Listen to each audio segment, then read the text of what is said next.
أعوذ بالله من الشيطان الرجيم. بسم الله الرحمن الرحيم. استغفر الله ربي وأتوب إليه.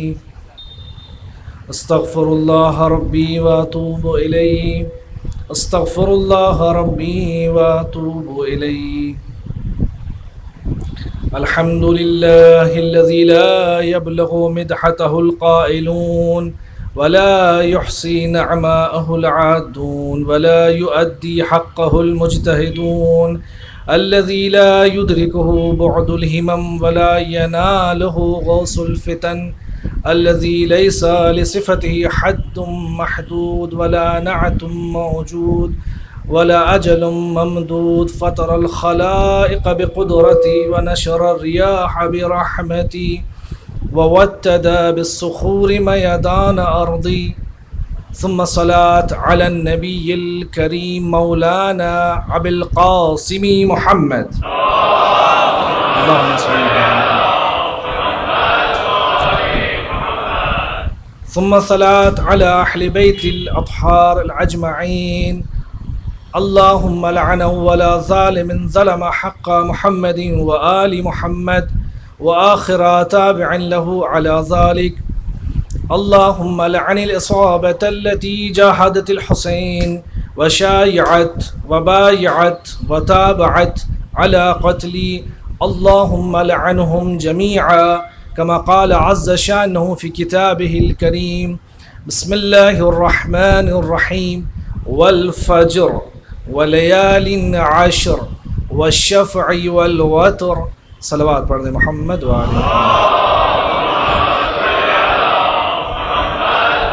عزیزان گرامی، 2 محرم الحرام اور آج ہم ایک عظیم عبادت کے لیے اس فرش عزا پہ تشریف رکھتے ہیں، اس عظیم ہستی کے لیے کہ جنہوں نے اپنے زندگی کے ہر ایک پل کو اور ہر ایک سیکنڈز اور منٹس کو، ہر ایک ساعت کو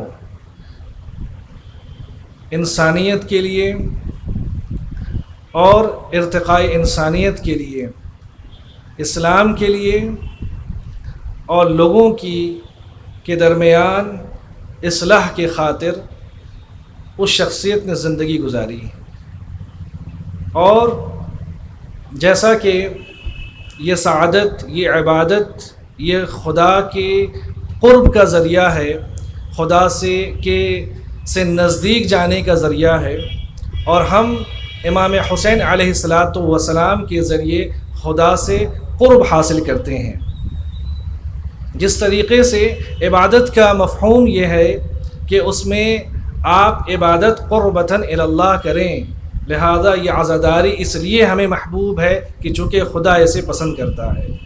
لہذا اگر ہم اس عزاداری کو آج عام کر رہے ہیں اور ایک زمانے سے اس عزاداری کے قیام کے لیے قربانیوں کے ساتھ ساتھ نہ جانے کتنے ایسے واقعات تاریخ کے صفحات پر ثبت کر دیے گئے یا مٹا دیے گئے، لیکن ایک نام ہے جو ہمیشہ روز روشن کی طرح واضح ہے، ہمارے دلوں میں ہے، ہمارے وجود میں ہے، ہماری سانسوں میں ہے، ہماری دھڑکنوں میں ہے، ہماری اذہان میں ہے، ہمارے جوارح میں ہے، ہمارے ہر ایک شے میں جیلن بعد جیلن، نسلن بعد نسلن یہ پیغام، یہ اسم، یہ شخصیت سفر کرتی چلی جا رہی ہے. عنوان قرآن یہ ہے کہ ہم ایسے سفر پہ چلے ہیں قرآن کے ساتھ کہ جہاں امام حسین علیہ الصلاۃ والسلام کے ذریعے سے ہم قرآن کریم کی تعلیمات حسنہ کو حاصل کرنے کی کوشش اور اس کی سعادت حاصل کریں گے. عزیزان گرامی، حضرت ابا عبداللہ الحسین علیہ الصلاۃ والسلام کی ذاتی والا صفات اگر ہم بذات خود ان کی شخصیت کا ملاحظہ کریں تو یقیناً وہ کسی معجزے سے کم نہیں ہے. آپ کی شخصیت، آپ کی ذات کسی معجزے سے کم نہیں ہے.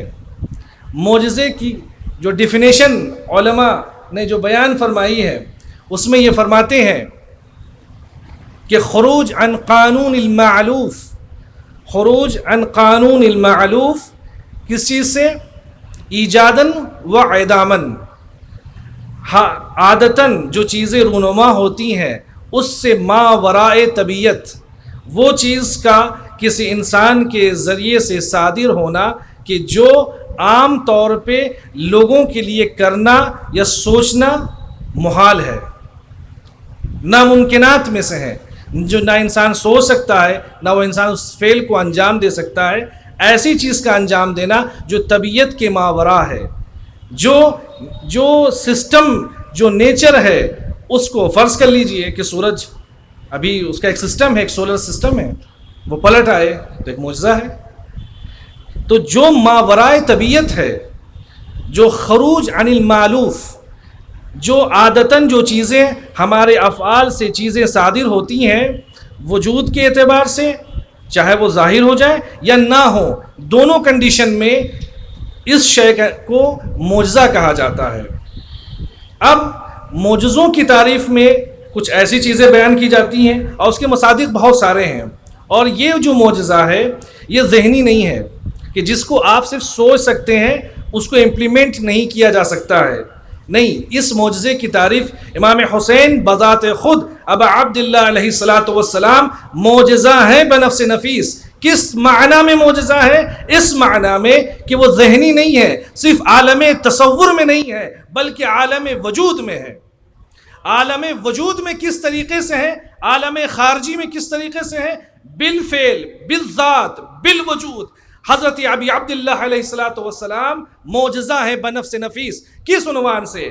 بغرض آپ کی نیت میں بیان کروں کہ جس طریقے سے جو چیز تھیوری کے باہر کی چیز ہو، جو قوانین جو ہم نے بنا رکھے ہیں، جو لوگوں نے بنائے ہیں، جو نیچر نے بنائے ہیں، اگر اس کے آگے جا کر یا اس سے بڑی کوئی شے قرار پائے اسے معجزہ کہتے ہیں۔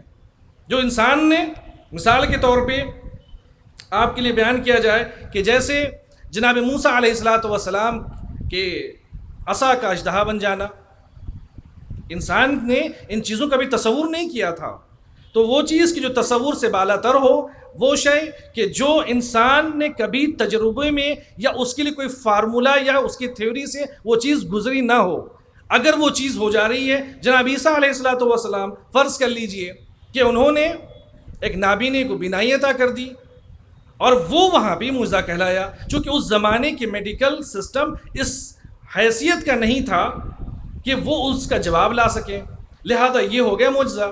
اب جیسے معجزے کی ایک تیسری قسم بنتی ہے، وہ چیز کہ جو ایجاد میں ہو، جو سامنے موجود ہو، جس کو آپ دیکھ سکتے ہیں، ٹچ کر سکتے ہیں، دیکھ سکتے ہیں، سونگھ سکتے ہیں، جو آپ کے عالم حس میں سے ہیں۔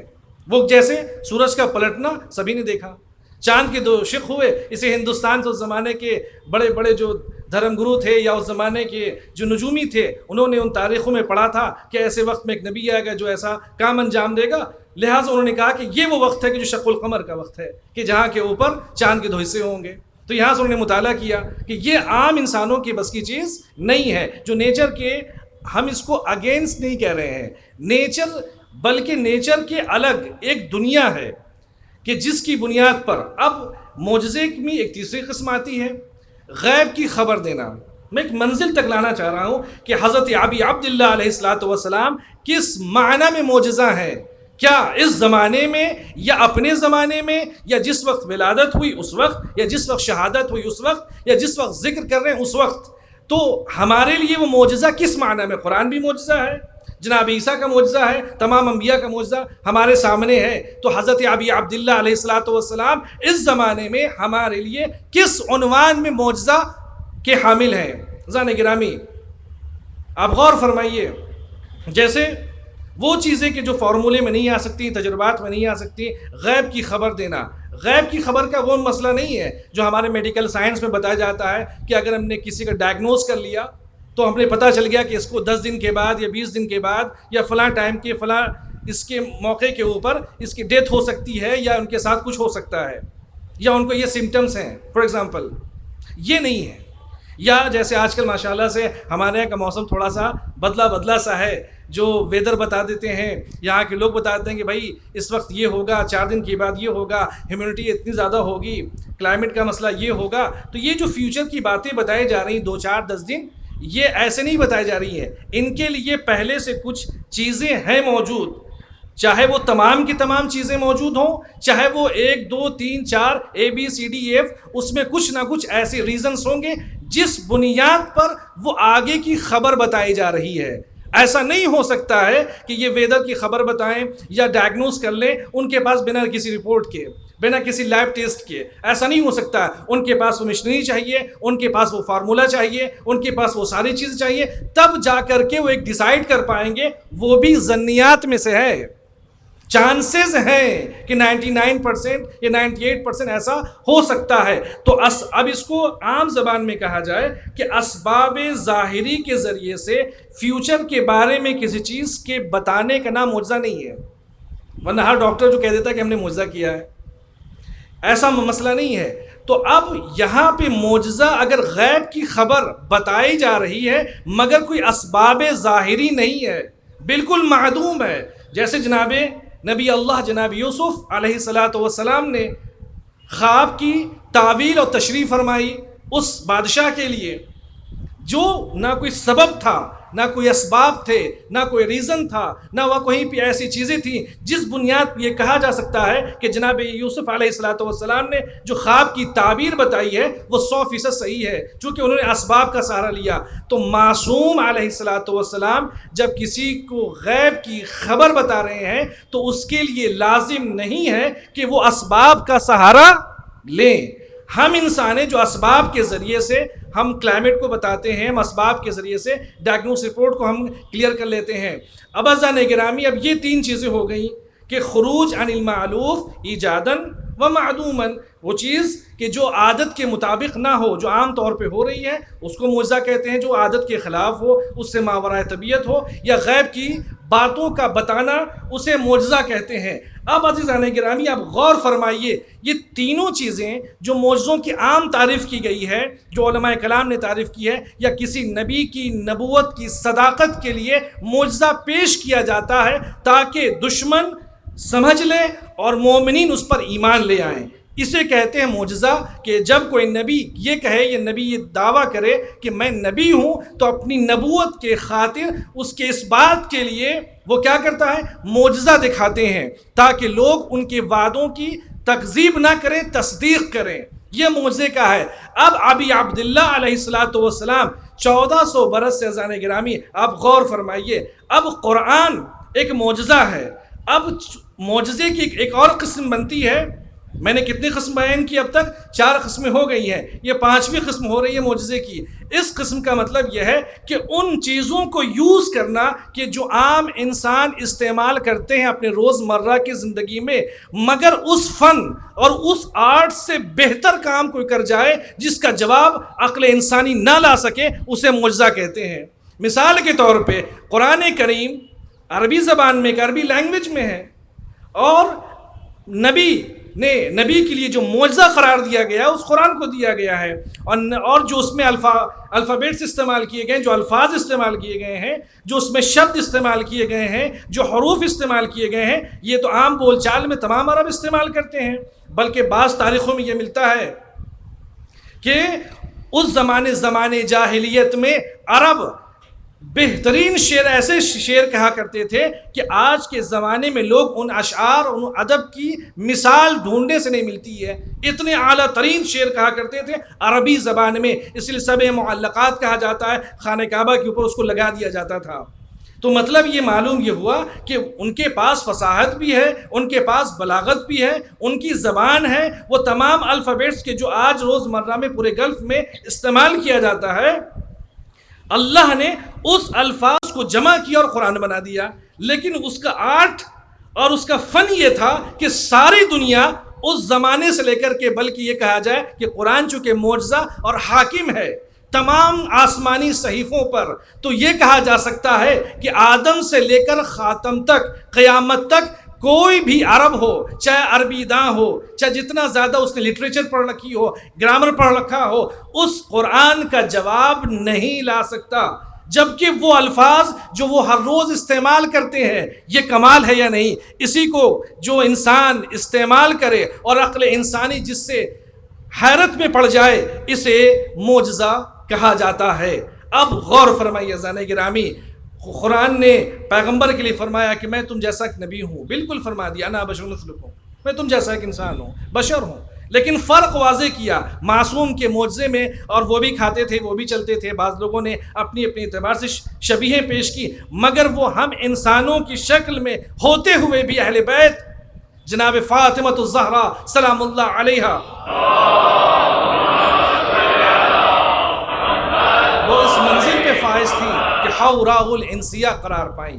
آپ بیویز جناب فاطمہ الزہرا سلام اللہ علیہا آپ تمام جنت کی خواتین کی سیدہ قرار پائیں، اسی سرزمین پہ سید شباب اہل الجنہ قرار پائے، انسانی صورت میں ضرور ہیں مگر وہ کیا ہے، وہ جنت کے جوانوں کے سردار قرار پائے۔ اب عزیزان گرامی اگر قرآن میں یہ چیزیں بیان کی گئی ہیں کہ جو چیز طبیعت کے آگے چلی جائے، جو روزمرہ کی زندگی سے آگے چلی جائے، جس سے انسان جواب نہیں لا سکتا ہے، اگر ایسی شے کوئی انسان پیش کر رہا ہے اسے کہا جاتا ہے ہماری زبان میں کہ جہاں عقل حیران ہو جائیں، پریشان ہو جائیں اور یہ کہیں کہ یہ چیزیں ہمارے سمجھ سے باہر ہے، ہم اس پر قدرت نہیں رکھتے، نہ اسے انجام دینے کی، نہ اسے معدوم کرنے کی، نہ اسے مٹانے کی۔ اب غور فرمائیے، ابی عبداللہ علیہ السلام بذات خود میں امام حسین کی بات نہیں کر رہا ہوں عزیزان گرامی، بلکہ ذکر امام حسین کی بھی بات کر رہا ہوں۔ حضرت تو بہت بلند شے ہے، ان کے بارے میں ہماری جانیں قربان ہو، ہم امام حسین کی اصل ذات تک ہم اپنی فکروں کو پرواز نہیں کر سکتے، بلکہ ہم ان کے ذکر کے بارے میں کہہ رہے ہیں۔ آپ ذرا غور فرمائیے، جس دن سے شہادت ہوئی ہے، بلکہ یہ کہا جائے کہ قبل الشہادت کوئی نبی نہیں، کوئی مرسل نہیں کہ جس نے کربلا کے ان وادیوں سے جنہیں نہ گزارا گیا ہو اور انہیں ابا عبداللہ کے ذکر سے آشنا کرایا گیا ہو کہ یہ ابا عبداللہ کون ہے، کب کیا ہوگا، ولادت سے پہلے اور ولادت کے بعد جب شہادت واقع ہوئی اس وقت سے لے کر آپ نے نہ جانے کتنے شعر سنے ہوں گے، کتنی کتابیں لکھ دی ہوں گی، اور آج تک ہر محرم میں جب آپ کوئی نیا شعر، کوئی نئے نوحے آپ سنتے ہیں تو یہ محسوس یہ ہوتا ہے کہ یہ ایک پہلو تشنا ہے، یہ بھی پہلو تشنا ہے، یہ بھی پہلو تشنا ہے۔ تو معلوم یہ ہوا کہ پورے یہ اگر یہ کہا جائے، بلکہ میں ایک گمان کے ساتھ یہ بات نہیں کر رہا ہوں عزیزان گرامی، ذکر ابی عبداللہ علیہ السلام کے خاطر ان کی شہادت سے پہلے اور شہادت کے بعد اتنی کتابیں، اتنے نوحے، اتنے مرثیے لکھے گئے، نہ جانے فرزدق کے شعر اٹھا کے آپ دیکھ لیں، جناب دیوبل کے اشعار اٹھا کے دیکھیں، ان کے مرثیے اٹھا کر دیکھیں، اسی سرزمین کی ایک الگ نوعیت میر انیس کے شان میں پیش کی جاتی ہے۔ ان تمام چیزوں کے باوجود آج بھی مرثیے لکھے جا رہے ہیں، آج بھی نوحے لکھے جا رہے ہیں، آج بھی کتابیں حضرت کے ذکر کے، امام حسین کی ذات کے بارے میں بحث نہیں ہے، ان کے ذکر کے بارے میں بحث ہو رہی ہے۔ آج تمام تر تاریخ بشریت میں اتنی زیادہ کسی کے بارے میں کتابیں، اشعار نہ لکھی گئیں، اور لوگوں نے یہ ہمیشہ کہا۔ آج اس محرم میں ہم ایک بات پیش کر رہے ہیں، اگلے محرم میں جب آپ انشاءاللہ جب وارد ہوں گے تو کہیں گے کہ یہ بھی موضوع تشنا ہے، یہ شعر تشنا ہے، یہ پہلو چھوٹ گیا، یہ پہلو باقی ہے۔ تو اب ذرا یہاں پہ یہ بات واضح ہو گئی کہ قرآن کریم بنفس نفیس خود ایک معجزہ ہے، اور اگر قرآن کے مطابق جو شے سامنے آ رہی ہے وہ ذات حضرت ابی عبداللہ علیہ السلام کا ذکر ہے، قرآن ایک ذکر ہے، امام حسین کا ذکر ہے، اور ایسا ذکر ہے عزیزان گرامی کہ جس کو خداوند عالم نے برقرار رکھا ہے، اور اس طریقے سے برقرار رکھا ہے کہ فرماتے ہیں کہ امام حسین علیہ السلام کی شہادت سے جو مومنین کے درمیان میں جو ایک بکا ہے، جو غم ہے، اس غم کی چنگاری اس طریقے سے سلگ رہی ہے کہ یہ کبھی بھی ٹھنڈی نہیں ہوگی۔ ہر آن جب بھی ابی عبداللہ علیہ السلام کا ذکر کیا جاتا ہے مومن کی آنکھوں سے اشک نمودار ہو جاتے ہیں۔ ایسا محسوس یہ ہوتا ہے کہ یہ ابھی یہ تازہ واقعہ گزرا ہے۔ یہ معجزے کی سب سے بڑی دلیل ہے۔ تاریخ بشریت میں کوئی ایک ایسا فرد بتائیں کہ جس کی زندگی ایسی ہو، جس کے اوپر اتنے مناقب لکھ دیے گئے ہوں کتابیں لکھ دی گئی ہوں، نہ جانے ٹریلینز کتابیں لکھی گئی ہوں، مارکیٹ میں اس وقت اویلیبل ہے، اشعار لکھ دی گئے ہوں، مگر کسی شاعر نے آ کر یہ نہیں کہا کہ یہ بس آخری شعر ہے، اس کے بعد تو ابا عبداللہ پہ شعر نہیں لکھے جا سکتے، یہ آخری کتاب ہے، اس کے بعد ابی عبداللہ کے فضائل میں کوئی دوسری کتاب مارکیٹ میں نہیں آ سکتی۔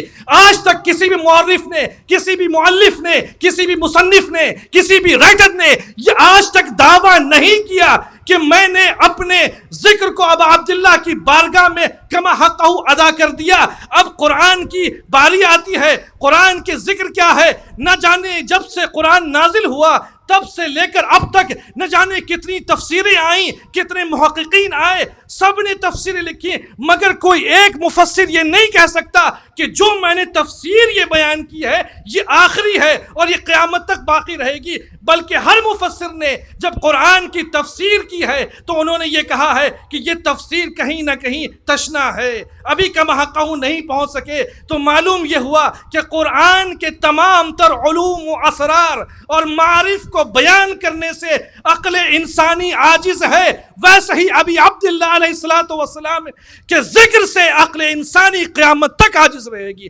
اسے کہتے ہیں حضرت کے معجزے کا جیتا جاگتا ثبوت۔ صلوات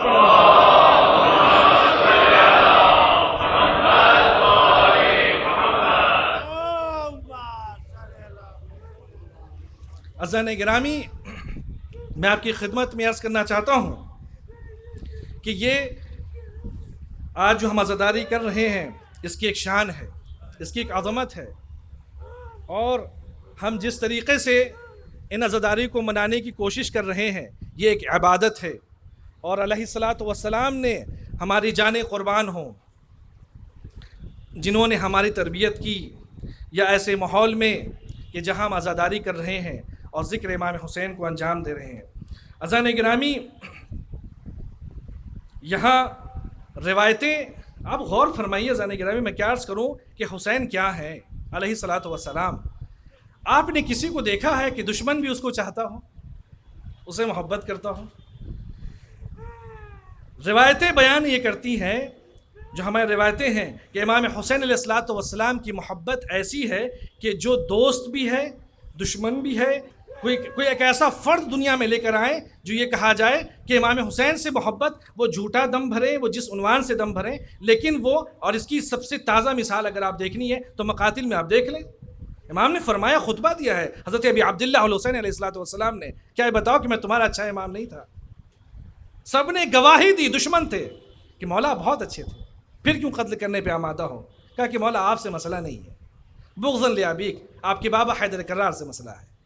آپ غور فرمائیں عزیزان گرامی کہ وہ آج اس سرزمین لکھنؤ کی ایک الگ منفرد، بلکہ ہندوستان کی، اور جہاں جہاں بھی الگ الگ مذہب کے ماننے والے اور فرقے کے ماننے والے آج اگر امام حسین علیہ الصلوۃ والسلام کے لیے تعزیہ بلند کر رہے ہیں یا مجلس عزا برپا کر رہے ہیں تو یہ وہ نہیں ہے، چونکہ حسین بنفس نفیس مجسم انسانیت ہیں، اور جہاں جہاں انسانیت پائی جائے گی ابا عبداللہ علیہ الصلوۃ والسلام کے ہر دل ان کی طرف متوجہ ہوگا۔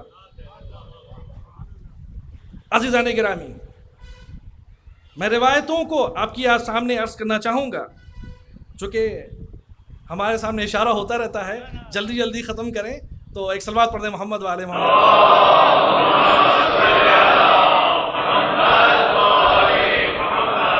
آپ قرآن کے لیے ایک ہمارے پرچے سے پریشان نہ ہوئیے گا، پریشان تو نہیں نا آپ لوگ ہیں؟ ایک صلوات پڑھ دیں محمد والے محمد۔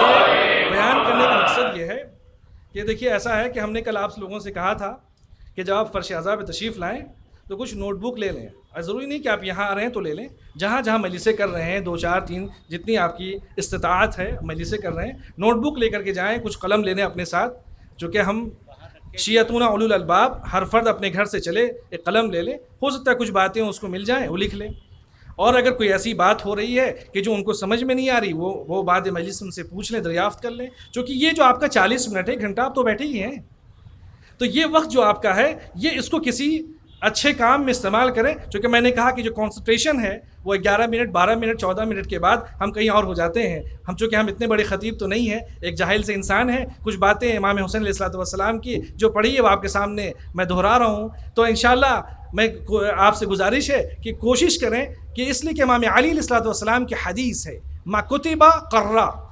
ما حفظ فرّا، جو لکھا جاتا ہے وہ محفوظ رہتا ہے. آج ہمارے یہاں جتنی دستاویز ہیں، جو آج ہماری شیعت کی جو کتابیں ہیں، یہ ان تحریروں کی شکل میں ہیں جو زندہ ہیں، اور جو انسان یاد کرتا ہے اپنے برین پہ. ہو سکتا ہے کچھ ایسے افراد ہیں جو ہزاروں کتابیں یاد کر لیں اور کبھی نہ بھولیں، ایسے بھی افراد ہیں، مگر امام فرمان امام علی علیہ الصلوۃ والسلام کہ ما حفظ فرّا، کہیں نہ کہیں غبار آ جائے گا ہمارے اس سوچ پہ. تو جو آپ لکھیں گے اس میں ثواب بھی ہے، چونکہ ذکر اہل بیت کو آپ تحریر فرما رہے ہیں، اپنی اپنی زبانوں میں لکھیں. مل جل کے صلوات پڑھ دیں محمد و آل محمد.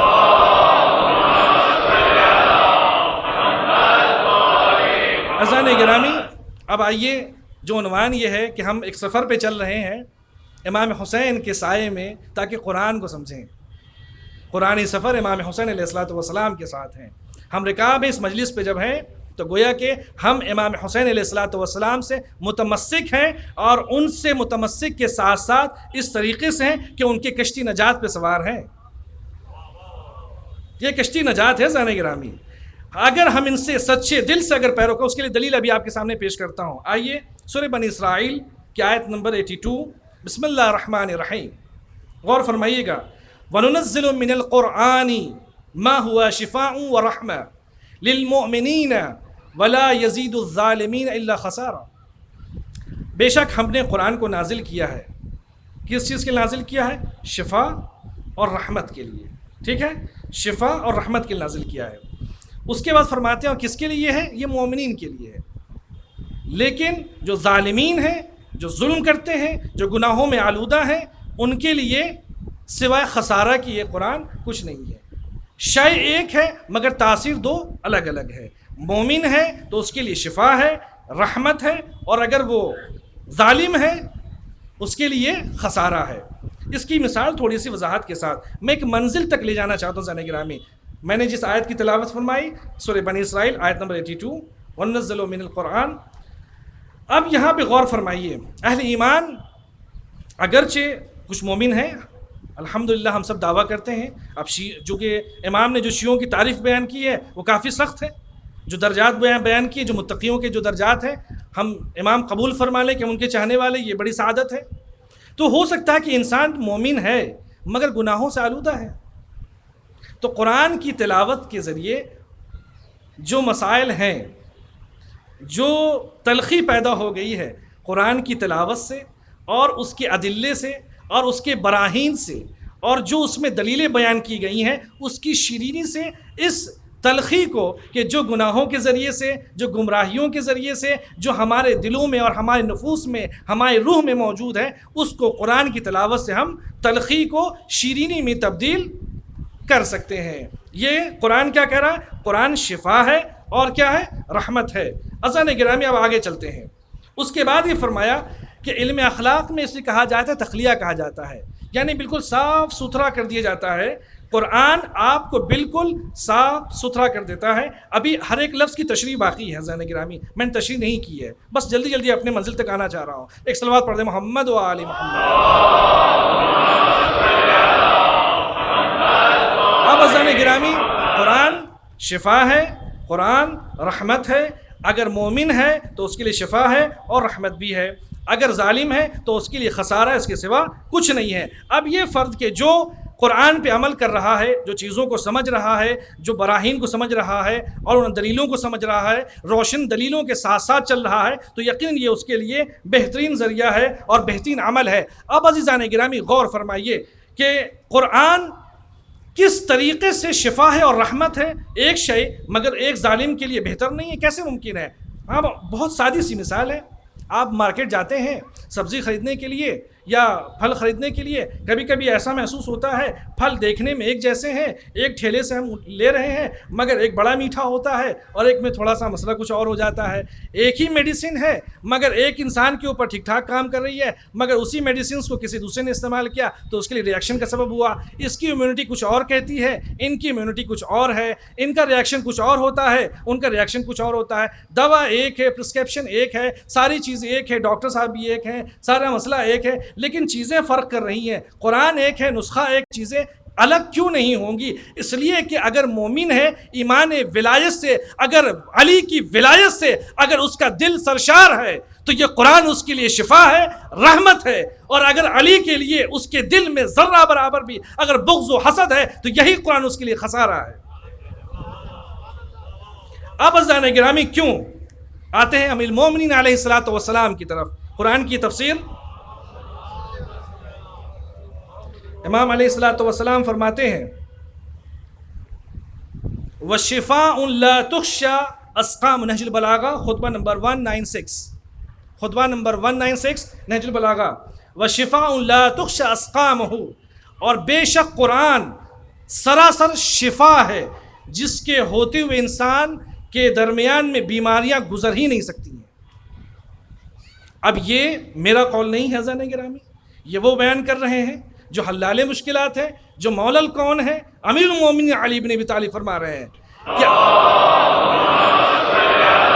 کہ قرآن سراپا شفا ہے اور اس کے ہوتے ہوئے بیماریوں کا گزر نہیں۔ اب آگے امام دوسرے خطبے میں فرماتے ہیں، خطبہ نمبر 176 فرماتے ہیں فَاسْتَشْفُوهُ مِنْ أَدْوَائِكُمْ، تم قرآن کے ذریعے سے شفا طلب کرو، کس چیز کے لیے؟ اپنی بیماریوں کے لیے۔ ابھی بیماریوں کی تشریح آ رہی ہے کہ روحانی ہے، جسمانی ہے، عقلی ہے، قلبی ہے، کون سا مسئلہ، کون سی بیماری عزیزان گرامی؟ وَاسْتَعِينُوا بِهِ عَلَى الْأَوَائِكُمْ، اور اپنی مصیبتوں میں قرآن کے ذریعے سے مدد طلب کرو۔ واضح ہو گیا آپ کے لیے امام کون فرما رہے ہیں؟ مولا علی ابن ابی طالب علیہ الصلوۃ والسلام فرما رہے ہیں کہ اپنی بیماریوں کے لیے قرآن کی طرف جاؤ تاکہ شفا پاؤ، جب مصیبتوں میں گرفتار ہو جاؤ تو قرآن سے طلب کرو، اور اس کے بعد جانے کے بعد آپ اس سے شفا پائیں گے اور آپ کی مشکلیں آسان ہوگی۔ فَإِنَّ فِيهِ شِفَاءٌ مِنْ أَكْبَرِ الدَّاءِ وَهُوَ الْكُفْرُ وَالنِّفَاقُ وَالْغَيِّ وَالضَّلَالِ، امام فرماتے علیہ الصلوۃ والسلام کہ اگر اس لیے کہ قرآن کریم سراپا شفا ہے، اور یہ چھوٹے موٹے بیماریوں کا علاج تو ایسا ہی ہو جاتا ہے، یہ بڑی بیماریوں کا علاج قرآن کرتا ہے۔ کس طریقے سے قرآن کرتا ہے؟ کفر سے، نفاق سے، اور جو انسان گمراہیوں میں ہے، ضلالت میں ہے، کینہ و حسد و بغض میں اگر انسان ہے تو ان تمام چیزوں کا کہ جس کا علاج بڑے بڑے ڈاکٹرز بھی نہیں کر سکتے، بڑے بڑے سائیکارٹسٹ بھی نہیں کر سکتے، اس کا علاج امام امیر المومنین علیہ الصلوۃ والسلام نہج البلاغہ خطبہ نمبر 176 کے اندر فرماتے ہیں کہ اگر آپ اپنے چھوٹے گناہ، چھوٹے مسائل، جو چھوٹی بیماریاں ہیں وہ تو دور ہو جائیں گی قرآن سے، لیکن امام فرما رہے ہیں فی ہے شفا، تاکید فرما رہے ہیں من اکبر الدائی کفر و نفاق و غی و ضلال، جو گمراہیاں ہیں وہ قرآن کے ذریعے سے دور ہو جائیں گی اگر آپ سچے دل سے قرآن کی طرف اپنے دل کو مائل کریں۔ یہ قرآن کی تاثیر ہے۔ اب عزیزان گرامی یہ آپ نے سن لیا، جس کا مطلب یہ ہے کہ قرآن ایک حجت ہے۔ واضح ہوا؟ حجت کے مطلب دلیل ہے، ایسی دلیل کہ جو ہمارے مشکلات کو حل کر سکتی ہے۔ اب اس حوالے سے اس چیز کو سمجھنے کے لیے ہمیں دو مقدمہ چاہیے، میں پھر آپ کی زحمت کو تمام کرنا چاہوں گا۔ دو مقدمہ چاہیے، صرف دو مقدمہ، بہت چھوٹے چھوٹے مقدمے، ایک مل جل کے صلوات پڑھیں محمد و آل محمد۔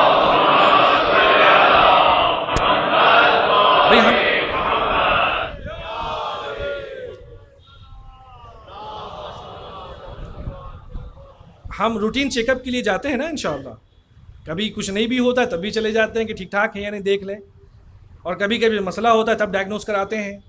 تو اگر قرآن کے لیے یہ کسی زمان و مکان کی قید نہیں ہے کہ بھئی رمضان آ گیا تو پڑھیں گے، رمضان گئے یا کسی کا انتقال ہو گیا تو پڑھیں گے، یہ نہیں ہے۔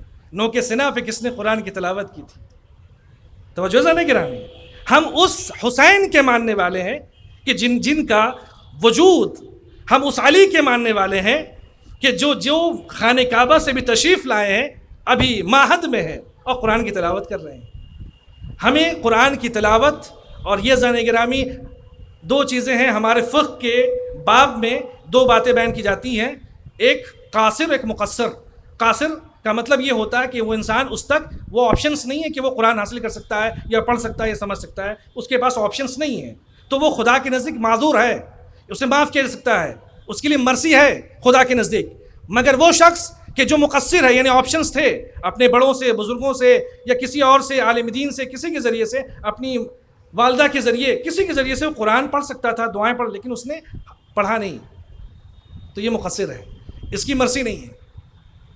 آپ سے سوال کیا جائے گا، تو آپ یہ نہیں کہہ سکتے، چونکہ ہم، اگر آپ کے پاس سوائے یہ کہ وہ عذر ہو کہ جس کو عقلا کہتے ہوں کہ نہیں واقعی یہ مجبور ہے، تب تو خدا کے نزدیک آپ معذور ہیں، لیکن اگر عقلا یہ کہیں کہ معذور و مجبور نہیں ہے تو آپ پر لازم ہے۔ عزیزان گرامی، دو مقدمہ۔ پہلا مقدمہ، ہم نے جس آیت کی تلاوت کی کہ قرآن شفا ہے اور رحمت ہے، یہ حجت خدا ہے اور اس کے ذریعے سے ہمیں شفا ملتی ہے، تو روٹین چیک اپ کے لیے ہمیں صرف نہیں جیسے ہم جاتے ہیں اس طریقے سے ہر روز اگر چند آیتیں اگر ہم پڑھ لیں اپنے لیے۔ ہمارے استاد مرحوم ہو گئے نجف میں، جب ان کی درس میں جاتے تھے تو کہتے کہ درس سے پہلے آپ ہمارے لیے سورہ فاتحہ پڑھیے۔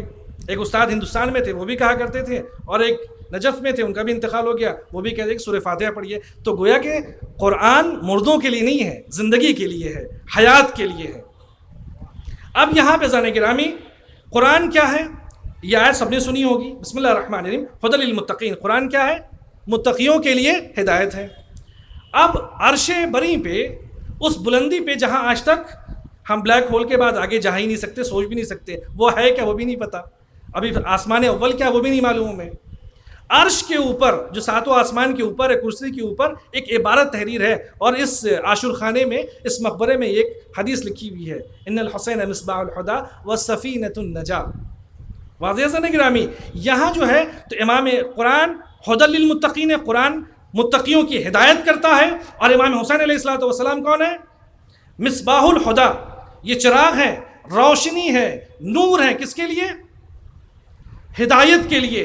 اب دونوں ایک آیت اٹھائیے اور یہ جو عبارت لکھی عرش کے اوپر، چونکہ اس پہ بحث نہیں ہے زان گرامی، حدیث قدسی ہمارے یہاں ہے، نص صریح ہے کہ عرش کے اوپر یہ عبارت لکھی ہے کہ بے شک آپ حسین ہدایت کے لیے چراغ ہیں، ہدایت کے چراغ ہیں، اور سفینۃ النجاۃ، اور کشتی نجات ہیں۔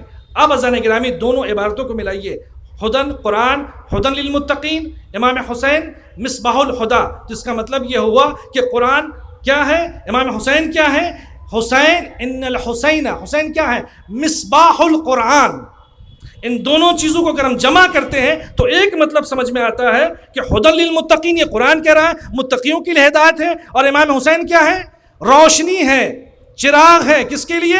ہدایت کے لیے۔ جس کا مطلب کیا ہوا کہ امام حسین روشنی ہے قرآن کے لیے۔ یعنی اگر قرآن کو صحیح طریقے سے دیکھنا ہی ہے تو پہلی شرط یہ ہے کہ اب عبداللہ کی چوکھٹ پہ آ کر اپنے پیشانی کو خم کر دیں۔ صلوات پڑھ دیں محمد وآل محمد پہ۔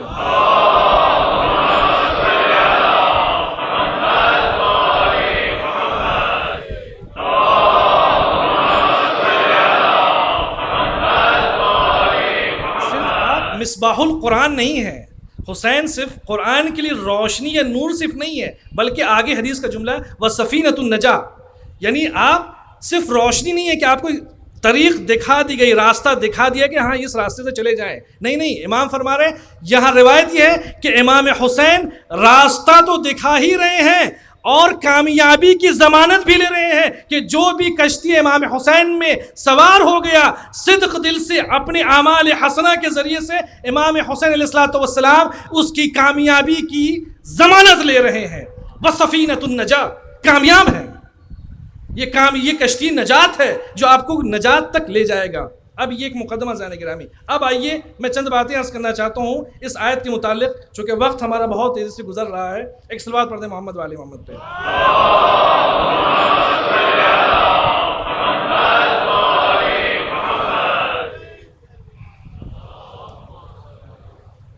اب یہ مسئلہ کہ ہم نے قرآن اور امام حسین کو دونوں کو ساتھ میں جب تک ہم نہیں رکھیں گے تب تک ہم قرآن تک نہیں پہنچ پائیں گے۔ قرآن کے براہین، قرآن کی دلیلیں، قرآن کے رموز، قرآن کے معارف ہم ٹھیک سے سمجھ نہیں سکتے۔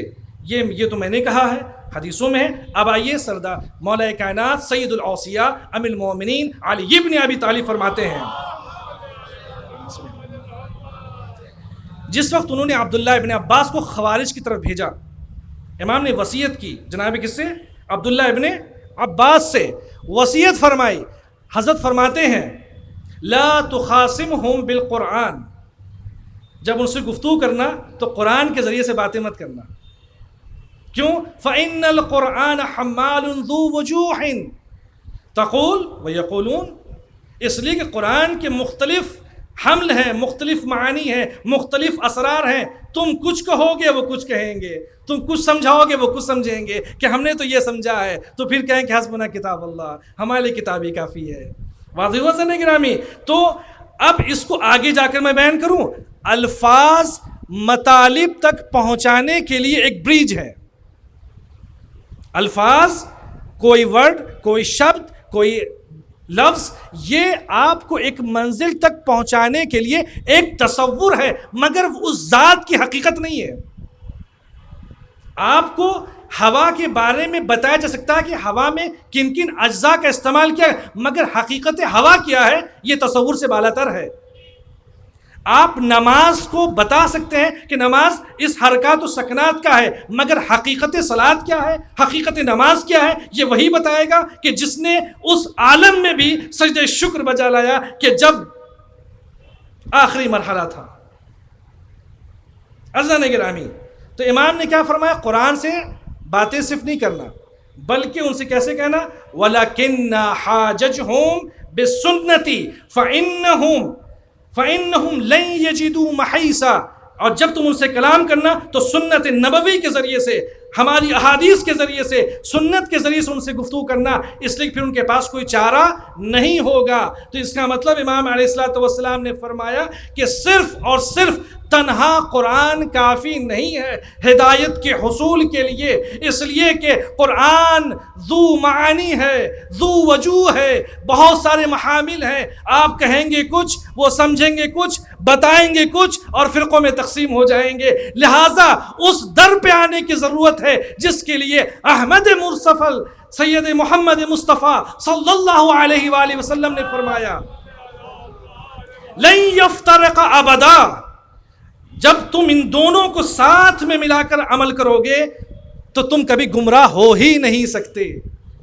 لن تضلوا بعدی، یہ گارنٹی پیغمبر کی ہماری نہیں ہے، خلق اول، نور اول، یہ ان کی گارنٹی ہے۔ زان گرامی، اب غور فرمائیے، بعض روایتوں میں یہ ہے، اب تو یہاں تک واضح ہو گیا کہ قرآن کی حیثیت کیا ہے، اور اس میں جب تک اہل بیت علیہ الصلوۃ والسلام کے در پہ نہ آئے تب تک ہم ان مطالب کو صحیح طریقے سے سمجھنے سے قاصر ہیں۔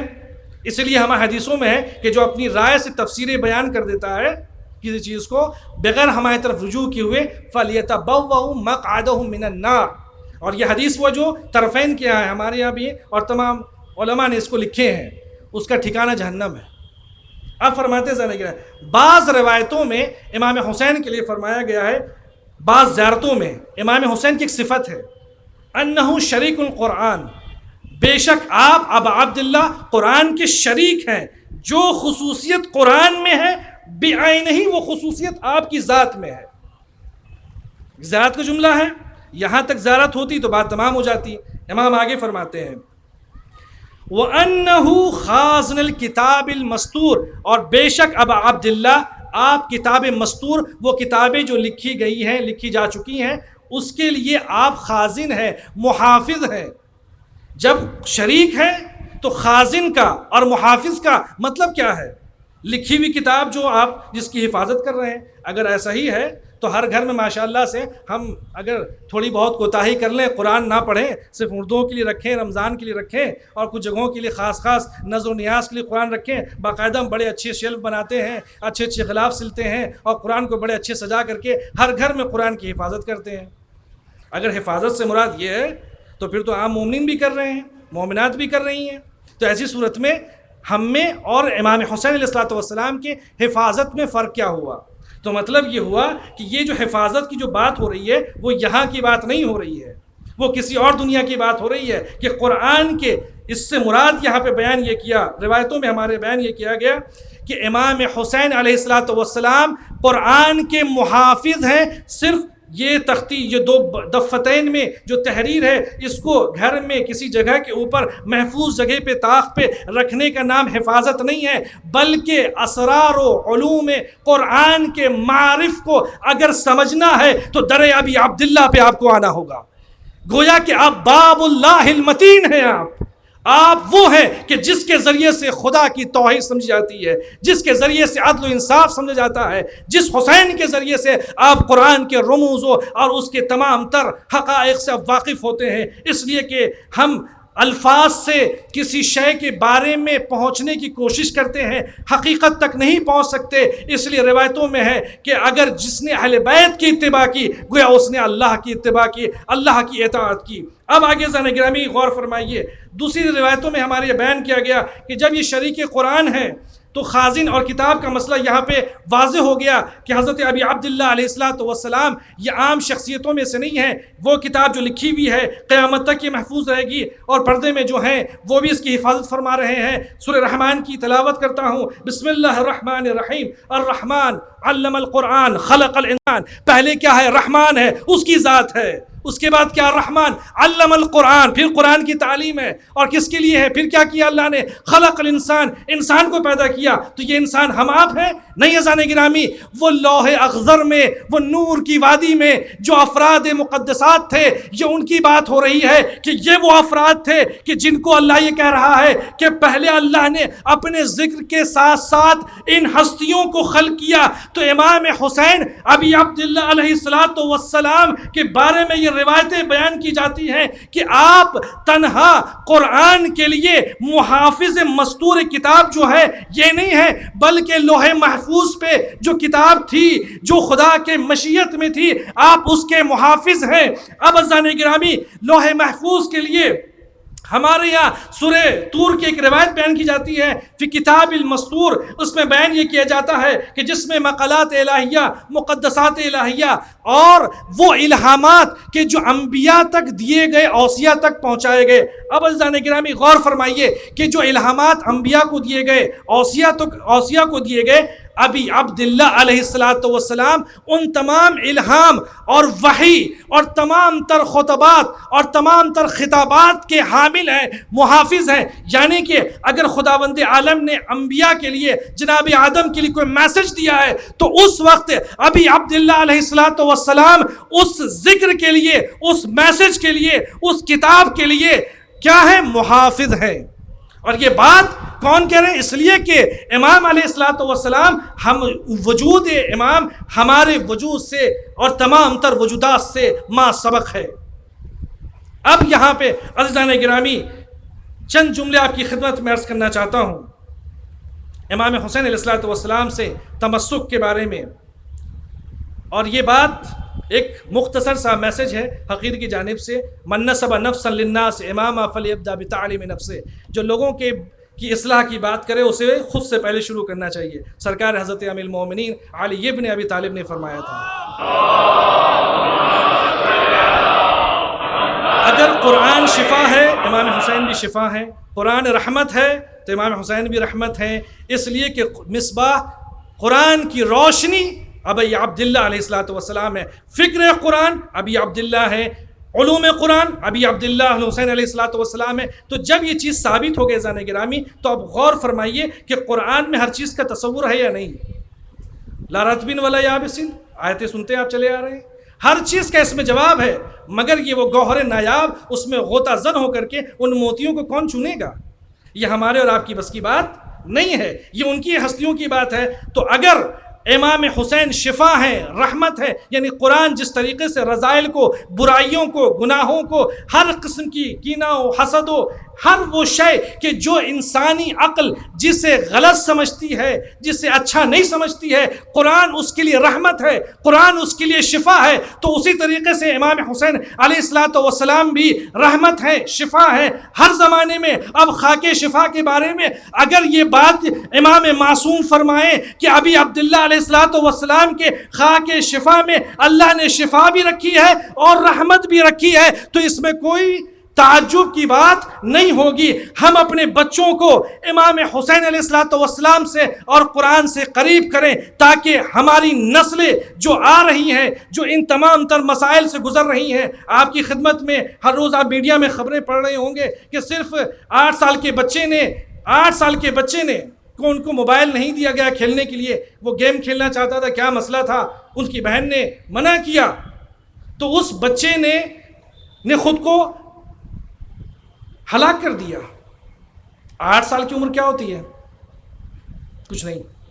یہ جو ہماری سماج سوسائٹی میں جو مسائل پیدا ہونا ناظرین گرامی، آج صرف گیم کھیلنے کے لیے 8 سال کے بچے کو ان کی بہن نے موبائل نہیں دیا، یہ بھی چند روز کی یہ خبر ہے. اس بچے نے خود کو ہلاک کر دیا، سوسائڈ اٹیمپٹ کیا اس نے. اگر ہم اپنی اولاد کو بہترین، بلکہ یہ کہا جائے کہ ہم اپنی نسلوں میں حسینی پیدا کرنا چاہتے ہیں تو ذکر ابی عبداللہ سے روشناس کرائیں. اس لیے کہ یہ کلیئر میسج ہے کہ اگر ہم بطن مادر میں بچوں کی جو رحم میں جو کیفیت ہوتی ہے وہ ہر حرکات و سکنات کو سنتا ہے اور اس پر اثر انداز ہوتی ہے. آپ مرثیے پڑھیں، امام کی تعلیم سنائیں، قرآن کی آیتیں سنائیں، تاکہ ہماری نسلوں میں یہ جو خرافات، یہ ذہن واش ہو رہا ہے. سوسائٹی میں، سماج میں انسان ڈپریس ہے. ہم ہزاروں سے اپنی باتیں کہہ دیتے ہیں، ایک مرتبہ امام حسین سے کہہ کر تو دیکھیں، السلام علیک یا ابا عبداللہ، بے شک اللہ نے آپ کو شفا قرار دیا ہے. کیا امام حسین صرف روحانی شفا ہے صرف، یا جسمانی شفا بھی ہیں؟ اگر جسمانی شفا نہ ہوتے، میں یہ چونکہ یہ لمبی ٹاپک ہو جائے گی زن گرامی، تو آج نہ جانے اسی خاک شفا سے جو 3rd اسٹیج میں جو کینسر میں انسان ہے اس کو شفا مل گئی. جب اس کا دوبارہ ڈائگنوس ہوا، اسکین ہوا، تو پتہ چلا کہ تمہیں کبھی یہ کینسر تھا ہی نہیں. تو اس سے تربت کے ذریعے سے اللہ نے جسمانی شفا بھی رکھی ہے. تو اپنے سماج کو، اپنے سسٹم کو، ہم سائیکیٹرسٹ کے پاس ضرور جائیں، ڈاکٹروں کے پاس ضرور جائیں، مگر جو ان سے بھی بلند ہیں، جہاں خطا کا امکان ہے یہاں سائیڈ افیکٹ کا امکان نہیں ہے. اب غور کریں زان گرامی. اب میں اپنی باتوں کو سمیٹتے ہوئے چند جملے آپ کی خدمت میں عرض کروں، اور اب تیمہ صاحب مل جل کے صلوات پڑھ دیں محمد والے محمد.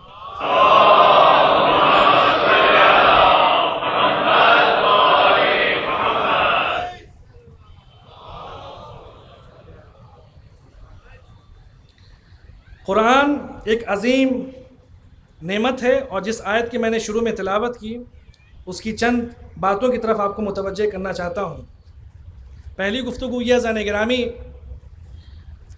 کہ اللہ نے قرآن کو شفا بنایا، اور شفا وہ جز میں ہے، کچھ جگہوں پہ جیسے بسم اللہ پڑھ لیا، یا کل میں ہے. یہ نہیں فرمایا کہ ما ہوا شفاء من القرآن ما ہوا شفاء. قرآن مکمل ایک حصے کی بات نہیں ہو رہی، مکمل قرآن شفا ہے.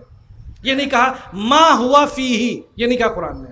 دوسری بات، ننزل وننزل من القرآن، ہم نے، یہ جمع کا صیغہ، پلورل کا صیغہ ہے، فیوچر کا بھی ہے اور پریزنٹ کا بھی ہے.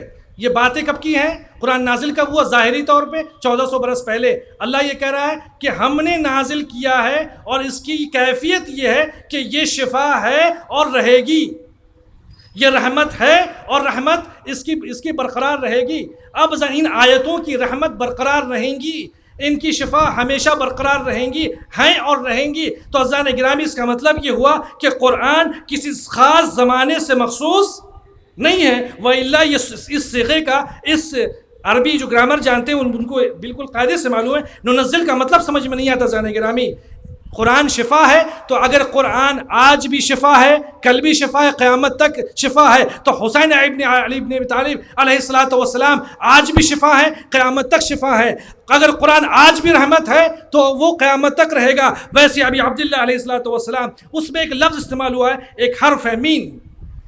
وَنُنَزِّلُ مِنَ الْقُرْآنِ، مین پہ کئی بحثیں ہوئی ہیں کہ مین سے مراد کیا ہے. مین تبعیضیہ ہے، یعنی کہ کچھ قرآن، یا من بیانیہ ہے یعنی ایکسپلین کیا گیا ہے، یا من سے مراد یہاں پہ بہت اچھی تفسیر ہے جو یہ جامع معنی کو بیان کرتی ہے. من سے مراد یعنی کہ سبب ہے، یعنی قرآن سبب ہے. من سے مراد قرآن کے سبب ہونے کی دلیل ہے، یعنی کہ قرآن ریزن ہے ہر شے کے لیے، جس کو شفا چاہیے، جسے رحمت چاہیے۔ تو ابی عبداللہ اور اہل بیت علیہم الصلاۃ والسلام پہ ہماری جانیں قربان، ہزاروں کروڑوں کھربوں درود و سلام ہو ان شخصیتوں پر، ان مقدسات ہستیوں پر کہ اگر قرآن ہر لحاظ سے سبب ہے ہر شے کے لیے رحمت ہے، اسی طریقے سے اہل بیت بھی رحمت ہے، شفا ہے، سبب قرار پائے ہیں۔ اسی لیے تو یہ کہا گیا کہ یہ اہل بیت علیہم الصلاۃ والسلام وجہ تخلیق ارض و سما ہے، اگر یہ نہ ہوتے تو کچھ نہ ہوتا۔ صلوات پڑھ دے محمد و آل محمد پر۔ اب شفا سے مراد کیا ہے؟ شفا سے مراد یہاں پہ یہ ہے، ہم سینیٹائز کرتے ہیں نا، جب آپ ڈائگنوز کے لیے لے کر جاتے ہیں، کوئی بیماری ہے، ڈاکٹر کیا کرتے ہیں؟ علاج کرتے ہیں، جس کو عربی میں تعقیم کہتے ہیں، اور علم کلام کے لوگ اسے تقلیہ کہتے ہیں۔ ہم اس پوری باڈی کو سینیٹائز کرتے ہیں، تعقیم کرتے ہیں، تاکہ جو بیماریاں اسے کلیئر کریں اس باڈی کو۔ یہ ہے شفا۔ تو قرآن شفا اس معنی میں کہ جسم کو وہ صرف پاک صاف کرے گا، سینیٹائز کرے گا، یا جسمانی، روحانی، عقلی ہر لحاظ سے نسلوں کی طہارت۔ اذان گرامی، یہ قرآن کی زبان ہے۔ تو جو قرآن کی خصوصیت ہے وہ ابی عبداللہ علیہ الصلوۃ والسلام کی خصوصیت ہے۔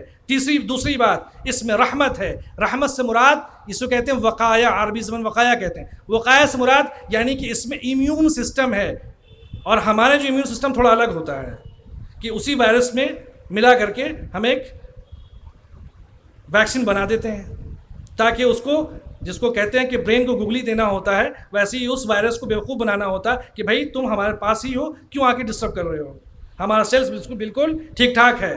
تو یہ جو سیلز بنائے جا رہے ہیں اس میں وہ مضر رسا ہوتے ہیں، مگر جب اسے علاج کے لیے جب پروسیس میں ڈالا جاتا ہے، جب لیب میں ڈالا جاتا ہے، جب اس کے ماہرین کام کرتے ہیں، تو وہ ایک انسان کے لیے تو وہی وائرس، وہی ویکسین بیسٹ ہے، لیکن دوسری باڈی کے لیے وہ ٹھیک ٹھاک نہیں ہے۔ مگر یہ جو ویکسین ہے، جو امیونٹی ہے ابی عبداللہ اور اہل بیت علیہم الصلوۃ والسلام کا، وہ ایسا ہے جو خیر محض ہے، جو شفاء محض ہے، جس کے بعد نہ کوئی مشکلیں پیش آئیں گی، نہ جس کے بعد کوئی خباثتیں آپ تک آ پائیں گی۔ عزیزان گرامی، یہ قرآن کی عظمت ہے۔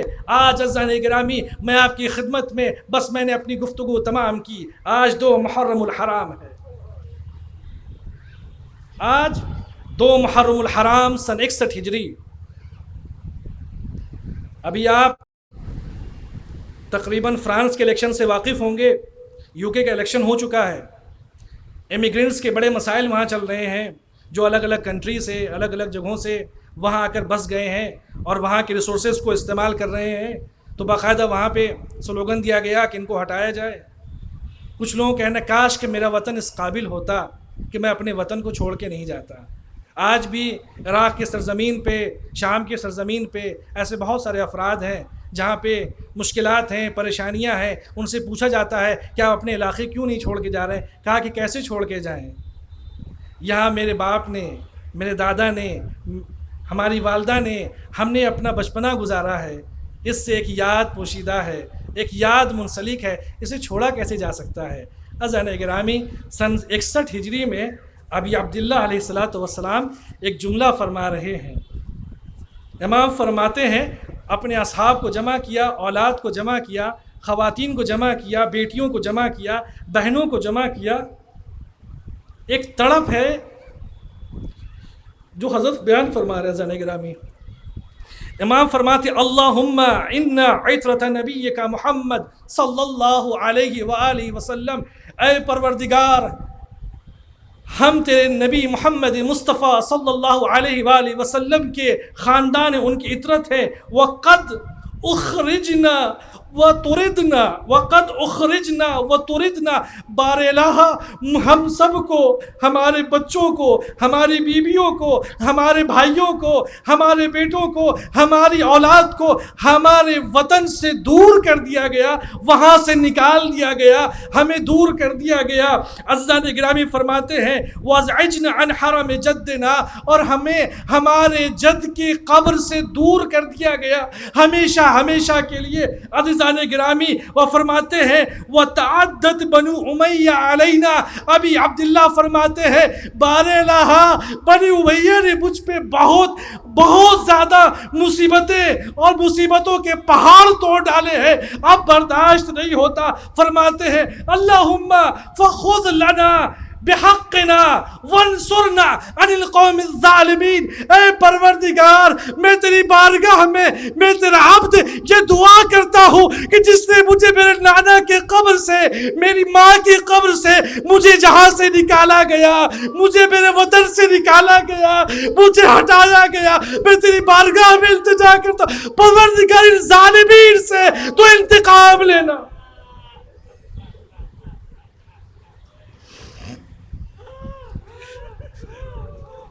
عزیزان گرامی جب تشریف لائے ہیں فرمایا کہ بتاؤ کہ سرزمین کو کیا کہتے ہیں، وہ روایتیں سنی بھی ہیں، تبرکن عرض کر رہا ہوں کہا کہ کربلا ہے، امام کے فقر امام کے زبان پر پہلا لفظ صادر ہوا اللہم انی اعوذ بکا من الکرب والبلا بارلہ، میں تجھ سے غم و اندوہ سے پریشانیوں سے تیری پناہ چاہتا ہوں۔ پھر امام فرماتے ہیں ہذا موضع کرب و بلائن، بارلہ میں جانتا ہوں اے جوانوں، اے خاندان بنی ہاشم، اے اصحاب وفا، تمہیں معلوم ہے کہ وہ سرزمین ہے جو کرب بھی ہے، جہاں بلا ہے، جہاں مصیبتیں ہیں۔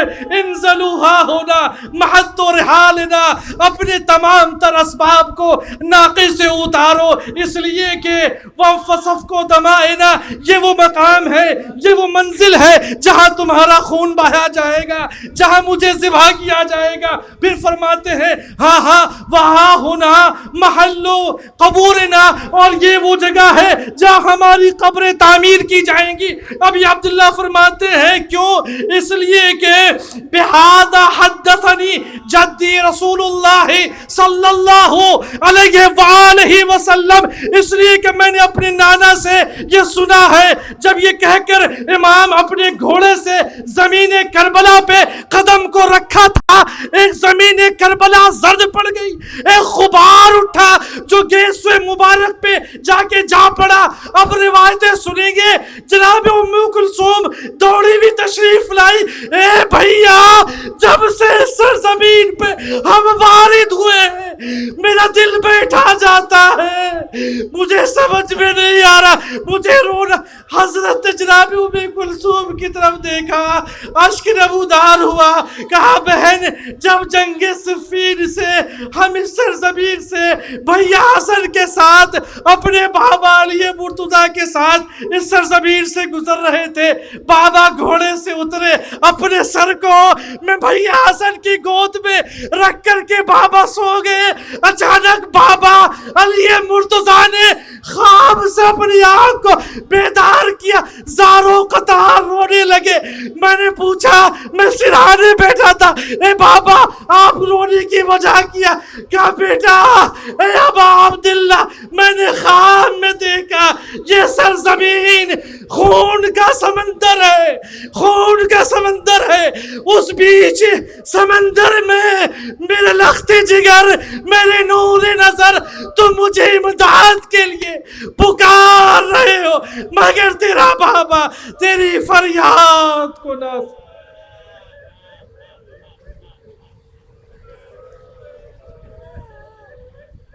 اِنَّ اللَّهِ وَإِنَّا إِلَيْهِ راجعون، رضا بقضائه وتسلیما لعمره۔ بسم اللہ الرحمن الرحیم۔ وارث اعزا کی دعا ہے، آپ حضرات سے گزارش ہے کہ اس دعا کو آپ سب مل کر کے بلند آواز سے پڑھیں۔ دعا سلامتی امام زمان عجل اللہ تعالیٰ فرجہ شریف، اس لیے کہ ان کی سلامتی ہم سب کی سلامتی، اس پورے کون کی سلامتی ہے۔ بسم اللہ الرحمن الرحیم۔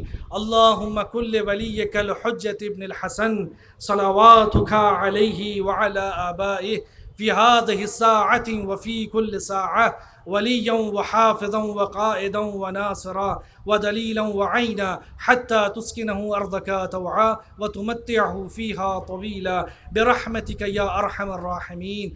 اللهم لعن قتلة الحسين وأولاده وأصحاب أنصار أجمعين۔